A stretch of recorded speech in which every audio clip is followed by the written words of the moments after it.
The groom was halfway through his vows when a voice came from the last row. "Daniel, don't say those words." The church went silent. Daniel Carter froze. His bride, Sophia, slowly turned toward the back of the cathedral. Every guest followed her gaze. There, standing between two rows of elegantly dressed wedding guests, was a man nobody recognized. His coat was worn. His shoes were old. His gray beard was untrimmed. He looked like someone who had spent many nights sleeping wherever he could find shelter. A few guests whispered. Someone shook his head. The wedding planner hurried toward him. But before she could reach him, Daniel stepped down from the altar. "Wait." His voice trembled. He stared at the stranger. "I know you." The man lowered his eyes. "Yes, Daniel." Sophia grabbed Daniel's arm. "Who is that?" Daniel didn't answer. The stranger slowly removed his old knit cap. Then he said 5 words that changed everything. "Your father sent me here." Daniel's face went completely white. Because his father had been dead for 11 years. And what the stranger said next made Daniel question everything he thought he knew about his family. 11 years earlier, Daniel had been 24 when his father died. His father, Michael Carter, had been a hard-working mechanic who owned a small repair shop on the edge of town. He wasn't rich. He wasn't famous. But he was the kind of man who remembered customers' birthdays, fixed elderly neighbors' cars for free, and never let a struggling family leave his shop without help. Daniel adored him. His father was his hero. Then, one winter night, everything changed. Michael suffered a sudden heart attack. By morning, Daniel was standing beside his hospital bed, holding his father's hand. "Dad?" Michael opened his eyes. "Daniel, I'm here." His father struggled to speak. "There are things." Daniel leaned closer. "Things you need to know." "What things?" Michael looked toward the door. Then back at his son. "Not yet." Daniel frowned. "Not yet?" His father squeezed his hand. "When the time comes, you'll understand." "What am I supposed to understand?" Michael tried to answer. But he became too weak. Those were his final words. Daniel never got the explanation. The man at the funeral. At the funeral, hundreds of people came. Former customers. Neighbors. Friends. People Daniel had never seen before. But one man stood far away from everyone else. He wore an old brown coat. He stayed beneath a tree. He didn't speak to anyone. Daniel noticed him. After the funeral, Daniel walked toward him. "Sir?" The man looked up. "You knew my father?" The stranger nodded. "For a long time." "What was your name?" The man hesitated. "Thomas." "Thomas what?" "Thomas Reed." Daniel offered his hand. Thomas looked at it. Then shook it. Before leaving, Thomas said, "Your father was a good man." Daniel nodded. "He was the best." Thomas looked at him sadly. "You don't know how good." Then he walked away. Daniel never saw him again.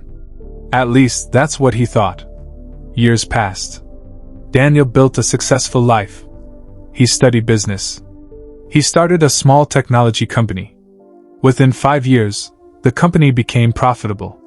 Within 8 years, it became one of the fastest-growing companies in the city. Daniel bought a beautiful house. He traveled. He became successful. But he never forgot his father. Then he met Sophia. Sophia came from a wealthy family. She was intelligent, sophisticated, and beautiful. Her family owned several luxury hotels. At first, Daniel thought she was perfect. She understood business. She understood ambition. And most importantly, she seemed to understand him. When Daniel proposed, she said yes. Their wedding was planned as an enormous event. 500 guests. Luxury flowers. A famous orchestra. A cathedral ceremony. A reception at one of the city's most expensive hotels. Everything had to be perfect. Sophia insisted on perfection. "Daniel," she would say, "this isn't just a wedding. What is it? It's the beginning of our future." Daniel smiled. Our future doesn't need to be expensive. Sophia laughed. You always say things like that. Like what? Like money doesn't matter. Daniel looked at her. It doesn't. She smiled. Maybe because you have enough of it. Daniel didn't notice the difference in her tone. But his mother did. Daniel's mother had questions. His mother, Margaret, had never trusted Sophia completely. One evening, she sat with Daniel in the kitchen. Are you happy? Daniel laughed. Mom, I'm getting married. That wasn't my question. Daniel stopped. Yes. I'm happy. Margaret nodded. Good. Then she asked. Does she respect you? Daniel frowned. Of course. Does she respect your father? Daniel looked down. Why are you asking that? Because every time you mention him, she changes the subject. Daniel sighed. Mom, Sophia grew up differently. Margaret nodded. Different isn't the same as better. Daniel smiled. You're worrying too much. Margaret reached across the table. I just don't want you to marry someone who loves your success more than she loves you. Daniel stood. She loves me. Margaret didn't argue. She simply said, I hope you're right. The morning of the wedding day arrived. Daniel woke before sunrise. He couldn't sleep. He stood at the window, looking at the city. For some reason, he kept thinking about his father. Then his phone rang. It was his mother. Daniel? Mom? There's something strange. What? I received a letter. From who? She hesitated. Your father. Daniel laughed nervously. Mom, Dad has been gone for 11 years. I know. Then what do you mean? I'll bring it to the wedding. What does it say? I don't know. You opened it? No. Why not? Because it was addressed to you. Daniel stared at the wall. Bring it. The ceremony. By noon, the cathedral was packed. The groom stood at the altar. Sophia walked down the aisle. Daniel couldn't take his eyes off her. She looked beautiful.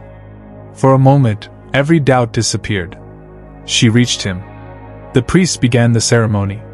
The vows started. Daniel spoke first. Then Sophia. Then came the moment when Daniel was supposed to repeat the final promise. He took a breath. I promise. Daniel. A voice came from the back. Don't. The entire church turned. The stranger stood. Thomas Reed. 11 years older. More tired. But unmistakably the same man from his father's funeral. Daniel's heart began pounding. Thomas walked slowly down the aisle.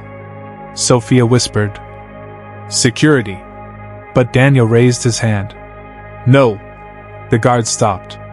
Thomas approached the altar. Daniel stared at him. Where have you been? Thomas looked at him. Trying to survive. Daniel's expression softened. What happened to you? Thomas smiled sadly. Life happened.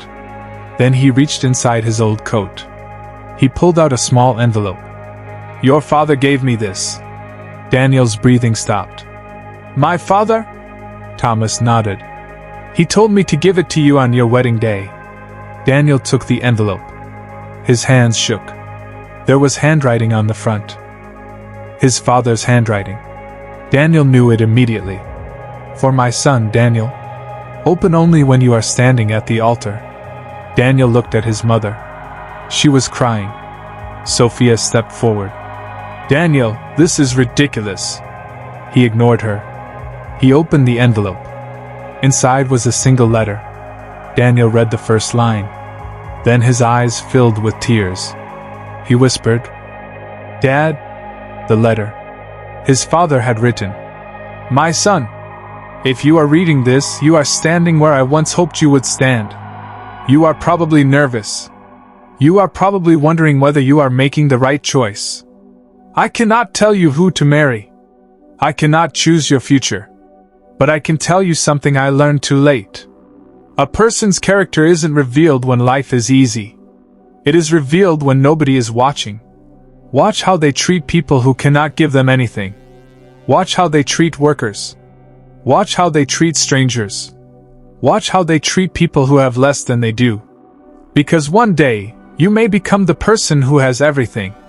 And on that day, you will discover whether the person beside you loves you, or simply loves what you have. Daniel stopped reading. The church was completely silent. Sophia looked furious. Enough. Daniel looked at her.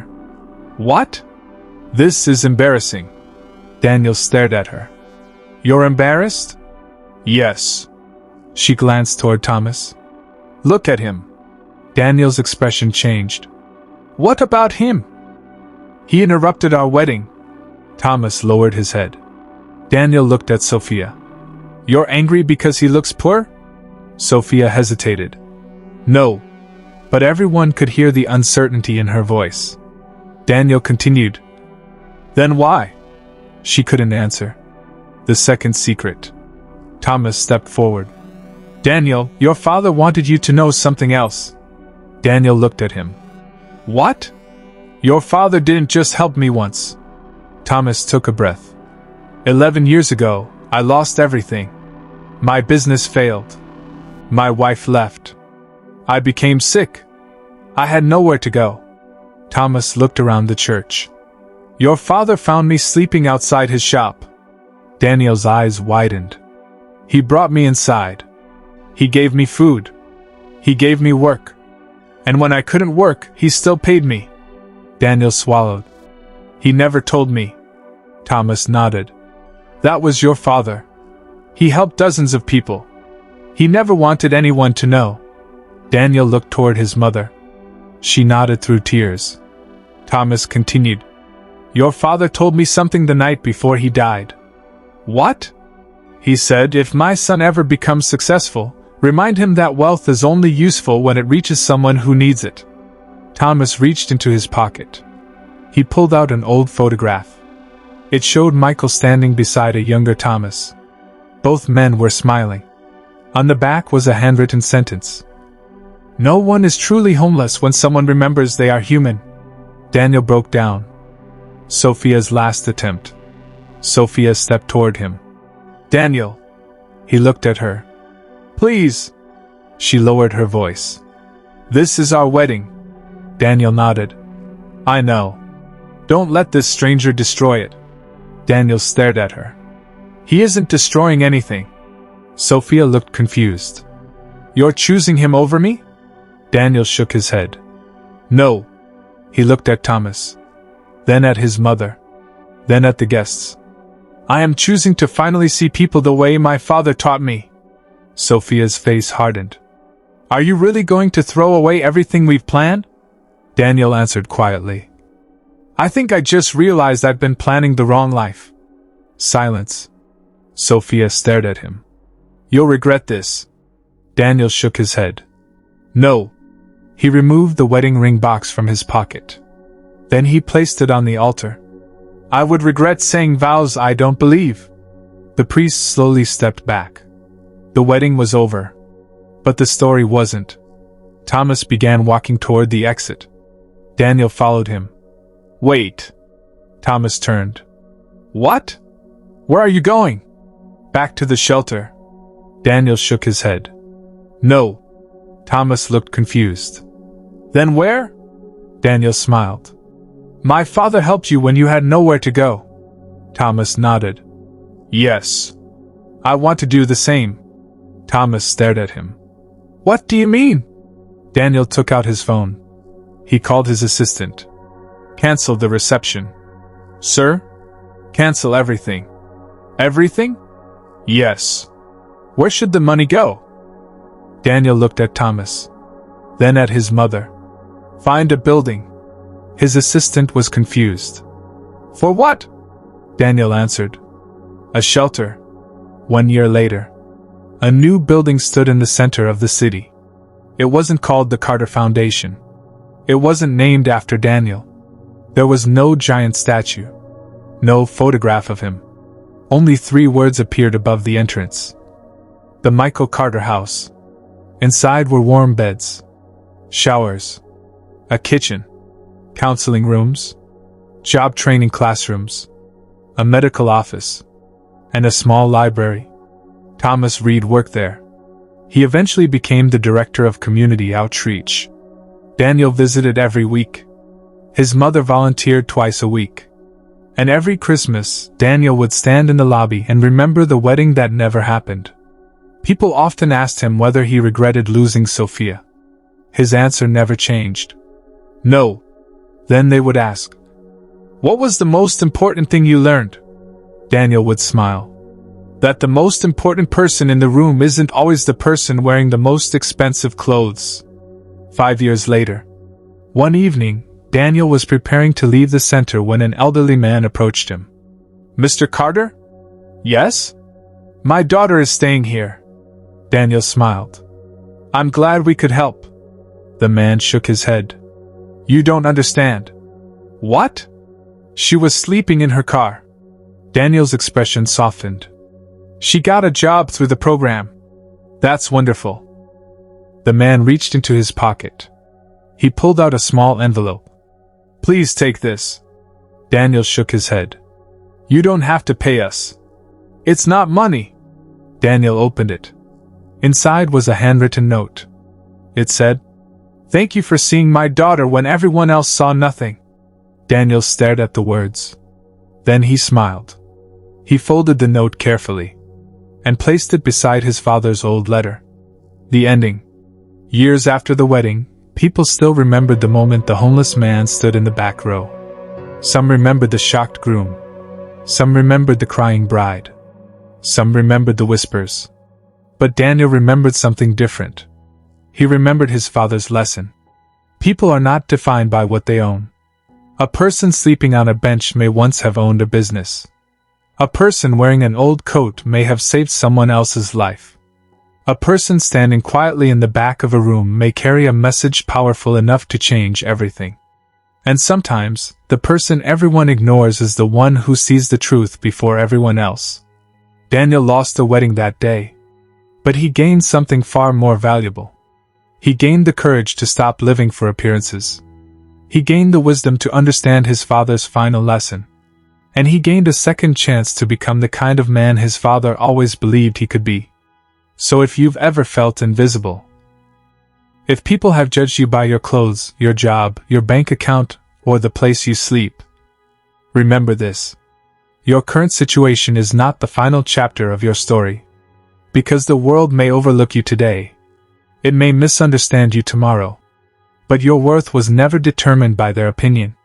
And sometimes, the person standing quietly in the back row is carrying the very truth that everyone at the front needs to hear.